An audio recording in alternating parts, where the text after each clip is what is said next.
Apa pentingnya kita membahas masalah yang seperti ini? Ya, ada yang mengatakan ini merupakan sengaja dimunculkan ya untuk memalingkan isu.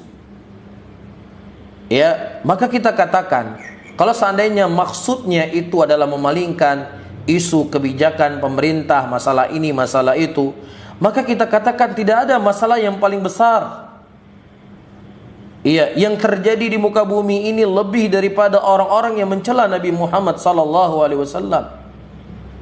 Adapun permasalahan bensin naik, permasalahan dolar rupiah melemah, atau permasalahan barang-barang listrik naik, sehingga karena pemerintah ingin menaikkan listrik, misalkan menaikkan bensin supaya isu itu menjadi tenggelam, maka dimunculkanlah isu pencela Rasulullah SAW. Maka kita jawab, kalau seandainya manusia hari ini nggak punya listrik, nggak ada lampu di rumahnya, maka itu jauh lebih ringan daripada orang-orang yang mereka mencela Nabi Muhammad SAW.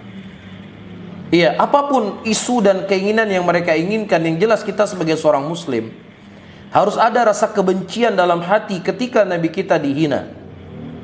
Iya, dan tentunya banyak sekali orang-orang hari ini ya yang terjerumus dalam ilmu kalam, yang terjerumus dalam ilmu filsafat, atau bergaul dan sangat memuja orang-orang kafir, maka akan lahir manusia-manusia yang seperti ini.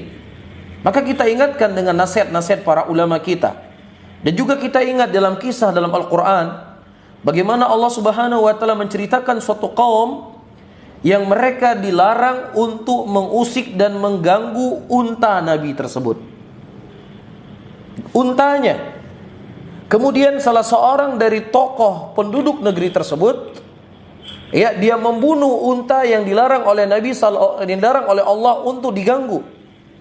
Kemudian Allah datangkan bencana kepada mereka.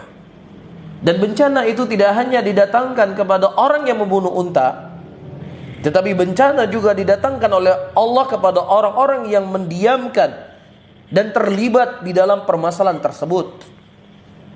Ini adalah masalah besar yang sekarang dilecehkan. Itu adalah Nabi itu sendiri, Rasulullah SAW itu sendiri. Walaupun setiap zaman, setiap masa kita dapatkan orang-orang yang mencela Rasulullah SAW, bukan berarti ini menjadi perkara yang sepele, bukan berarti ini kemudian didiamkan, bukan berarti ini di nomor 10 kan, tidak. Tapi ini sebagai bentuk kekhawatiran kita, amal ma'ruf wa nahi anil munkar. Jangan sampai ketika Allah mendatangkan bencana dari orang-orang yang mereka mencela Rasulullah SAW, orang yang tidak ikut mencela juga akan terkena imbasnya. Nah, Allah mengatakan dalam ayatnya, wattaqu fitnatan la tusibannal ladzina zalamu minkum khassa. Takutlah kamu dengan sebuah fitnah, yang fitnah itu tidak hanya menimpa orang-orang zalim saja di antara kalian, dan tidak ada kezaliman yang lebih besar, tidak ada fitnah yang paling besar di muka bumi ini para hadirin dan hadirat, lebih daripada orang-orang yang melecehkan Nabi kita Nabi Muhammad sallallahu alaihi wasallam. Walaupun kedudukan Nabi kita Muhammad sallallahu alaihi wasallam tidak akan pernah berkurang, walaupun di dunia ini seratusan juta, miliaran manusia di muka bumi ini mencela Nabi Muhammad sallallahu alaihi wasallam, wallahi wa billahi wa tallahi, Nabi kita sallallahu alaihi wasallam tetap mulia. Beliau tetap diagungkan ya di sisi Allah oleh penduduk langit, semuanya memuliakan Nabi sallallahu alaihi wasallam. Dan juga Allah telah berjanji di dalam Al-Quran, inna syani'aka huwal abtar, sesungguhnya siapa saja yang menghina dan menjatuhkan engkau wahai Muhammad, maka niscaya dia akan celaka, kata Allah Rabbul Alamin. Sehingga kita memberikan masukan kepada orang-orang kafir, hai orang-orang kafir, nikmati saja dunia ini oleh kalian, lakukan apapun yang kalian lakukan di muka bumi ini. Mau kalian berzina, mau kalian mabuk-mabukan, lakukan.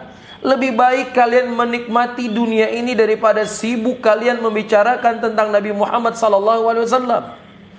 Karena kalau seandainya engkau mati di atas kekufuran, engkau sudah tidak sempat lagi menikmati indahnya khamar. Engkau tidak sempat lagi menikmati keindahan kehidupan nanti setelah kematianmu.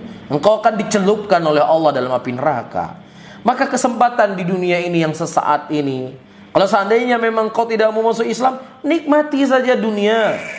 Jangan sibuk untuk mengurusi Nabi Muhammad sallallahu alaihi wasallam.